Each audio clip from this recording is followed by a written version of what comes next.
Le monstre des Andes, entre les montagnes de Colombie, du Pérou et de l'Équateur. Un homme a semé la terreur, un tueur sans remords, sans pitié. On l'appelait le monstre des Andes. Son nom, Pedro Alonso López. Plus de 300 enfants assassinés.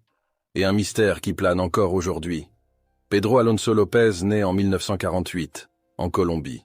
Il grandit dans la misère et la violence. Son père est tué avant sa naissance. Sa mère, une prostituée violente, le bat tous les jours. À 8 ans, il s'enfuit dans les rues de Bogota. Il survit en volant et finit par être violé par un inconnu. Ce jour-là, quelque chose se brise en lui. Une haine froide naît dans son cœur. Une haine contre les femmes, contre le monde. À 18 ans, il quitte la Colombie. Il erre entre le Pérou et l'Équateur. Il attire les fillettes avec des bonbons ou des promesses d'aide. Puis, il les viole et les étrangle de ses mains. Les disparitions se multiplient, les familles pleurent. Mais personne ne comprend qui se cache derrière ces crimes. Jusqu'à ce jour de 1980, où la police l'arrête en flagrant délit. Pedro Alonso López vient d'essayer d'enlever une petite fille. Face aux enquêteurs, il finit par tout avouer.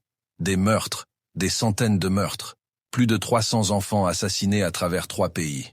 Il décrit chaque crime avec une précision glaçante. Les policiers sont sous le choc.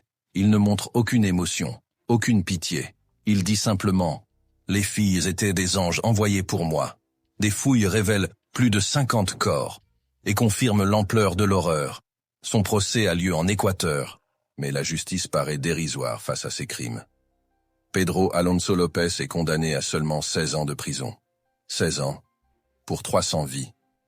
En 1998, il est libéré pour bonne conduite. Peu après, il est brièvement arrêté en Colombie, puis relâché. Depuis ce jour, plus personne ne sait où il est. Certains disent qu'il est mort. D'autres pensent qu'il vit caché, peut-être encore libre.